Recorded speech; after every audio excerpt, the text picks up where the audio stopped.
राजकीय महाविद्यालय सिकराय में बीए भाग प्रथम संस्कृत विषय के नियमित विद्यार्थियों का ऑनलाइन व्हाट्सएप यूट्यूब ग्रुप पर हार्दिक अभिनंदन और स्वागत है। प्रिय विद्यार्थियों, आज हम परीक्षा की दृष्टि से महत्वपूर्ण विषय भारतीय संस्कृति की विशेषताओं का अध्ययन करेंगे। पूर्व में हमने 12 विशेषताओं का अध्ययन किया। यह परीक्षा की दृष्टि से अति महत्वपूर्ण क्वेश्चन है। पंचमहायज्ञ 13वें नंबर की विशेषता है पंचमहायज्ञ। भारतीय संस्कृति में गृहस्थ मनुष्यों के लिए पंचमहायज्ञों का विधान किया गया है। भारतीय ऋषियों की अवधारणा थी कि गृहस्थ जनों से चूल्हे, चक्की, झाड़ू, पनघट एवं कंडे आदि से संबंधित कार्यों में जीव हिंसा संभावित है, अतः उसके निमित्त गृहस्थ को पंचमहायज्ञ करने चाहिए, जैसे कि अधोलिखित श्लोक में निर्दिष्ट है। पंचासूनां गृहस्थस्थ चुल्ली पेषणस उपस्करा कंडनी चोदकुंभी च हिंसा स्थानानि मन्यते। इन 5 प्रकार की हिंसाओं के पाप से निवृत्ति पाने के लिए जिन पंच महायज्ञों का विधान था वे थे ब्रह्मयज्ञ, पितृयज्ञ, देवयज्ञ, भूतयज्ञ व एवं नृयज्ञ। उक्त पंच महायज्ञों के स्वरूप का निरूपण निम्न प्रकार किया गया है।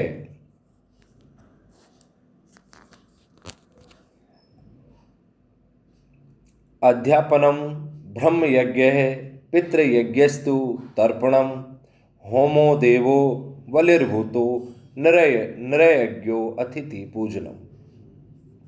अर्थात नित्य स्वाद अध्याय करना ब्रह्मयज्ञ था, पितरों के निमित्त श्राद्ध तर्पण करना पितृयज्ञ था, नित्य अग्निहोत्र करना देवयज्ञ था, बलि वैश्वदेव कर्म भूत यज्ञ था तथा अतिथि सत्कार नरय यज्ञ था। इन यज्ञों के आचरण में कुल मर्यादा को प्रधानता दी गई है।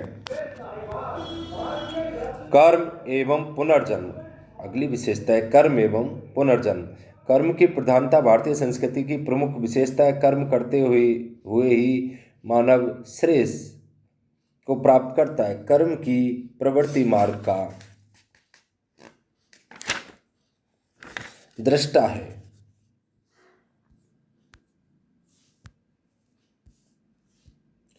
वाजसनेयी संहिता में कर्म करते हुए 100 वर्ष तक जीने का संकल्प व्यक्त हुआ है। कर्म से ही लोक की स्थिति है तथा लोक में कर्म की सिद्धि या सफलता का एकमात्र उपाय है। यद्यपि कर्म के आचरण में व्यक्ति का नैसर्गिक अधिकार है, तथापि कर्मफल पर उसका स्वामित्व नहीं है, अतः उसे कर्मफल की इच्छा से कर्म नहीं करना चाहिए। ऐसा कर्माचरण निष्काम कर्म कहलाता है। जैसा गीता में कहा गया है, कर्मण्येवाधिकारस्ते मा फलेषु कदाचन। अर्थात मनुष्य को कर्म करने का अधिकार है, कर्म फल की प्राप्ति करने, और बिना आसक्ति के मनुष्य को कर्म करता रहना चाहिए। उक्त सिद्धांत से यह स्पष्ट हो है कि कर्म फल पर व्यक्ति का स्वामित्व कदापि नहीं है, तथापि कर्म सदैव फलवान ही होता है। वह स्वयं अपने परिणाम रूपी फल को उत्पन्न करता है। भारतीय संस्कृति में कर्म के कई रूप हैं, जैसे नित्य कर्म, नैमित्तिक कर्म, काम्य कर्म, प्रायश्चित कर्म, नैसर्गिक कर्म तथा एवं निषिद्ध कर्म। इनमें से निषिद्ध कर्म अकरणीय है, अतः इन्हें अतः उन्हें नहीं करने का शास्त्रीय आदेश है। नित्य कर्म प्रतिदिन करणीय होते हैं।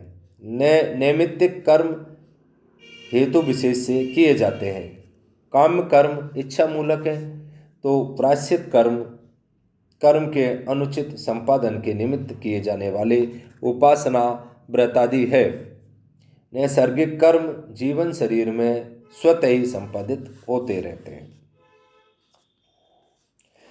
कर्म फल कर्म की क्रियमाणता पर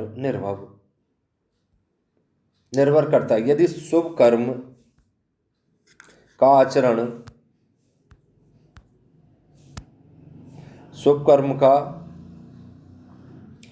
किया जाता है तो उसका परिणाम अशुभ हो। यदि शुभ कर्म का आचरण किया जाता है तो उसका परिणाम शुभ होता है। यदि अशुभ कर्म का आचरण किया जाता है तो उसका परिणाम अशुभ होता है। इसलिए कहा गया है कि अवश्य में भोक्तव्य कृतम कर्म शुभाशुभम।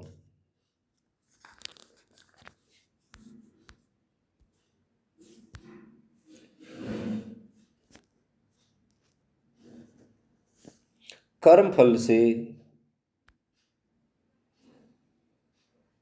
स्वर्ग आदि की प्राप्ति यद्यपि संभव है, तथापि कर्म फल के क्षीण हो जाने पर पुनः जन्मादि की प्राप्ति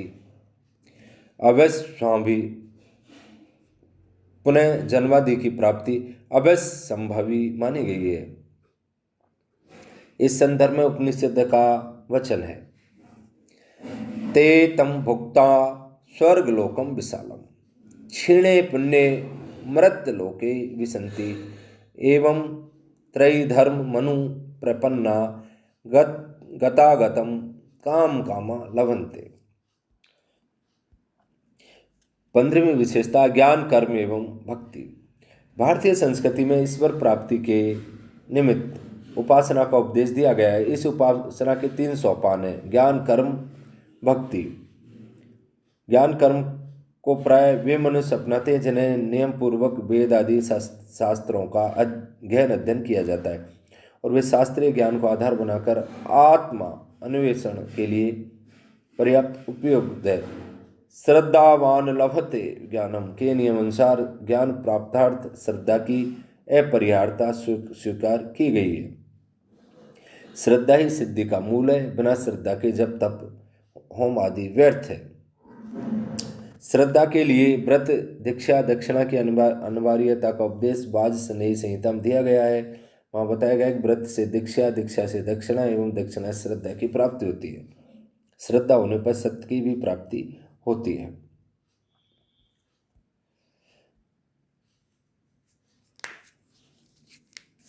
श्रद्धा कर्म मार्ग से जुड़ी हुई है। श्रद्धा से विधि पूर्वक किया गया कर्म ही सत्य कहलाता है। श्रद्धा के बिना विधि के उल्लंघन पूर्वक क्रियमाण कर्म असत कहा गया है। श्रद्धा ही संपूर्ण कर्म व्यवहार का मूल है। गीत कर्म मार्ग को वे मनुष्य अपनाते हैं जिनकी ज्ञान मार्ग में ही गति नहीं है, किंतु श्रुत परंपरा के प्रति श्रद्धा होने से वे जैसा बड़े लोग कहते हैं वैसा ही आचरण करते हैं। यह उनका एकमात्र सिद्धांत होता है। महाजनो येन गतः स पंथा, अर्थात जो बड़े लोगों द्वारा बताया गया पंथ है उसी पर चलना है। भक्ति मार्ग उन मनुष्यों के लिए भीत है जो ज्ञान मार्ग को बड़ा जटिल समझते हैं तथा कर्म मार्ग में भी शिथिल है। उन्हें श्रद्धा की अपेक्षा विश्वास अधिक है। ऐसे लोगों के लिए भक्ति मार्ग प्रशस्त है। भक्त के लिए भगवान कदापि दूर नहीं होते। धन्यवाद।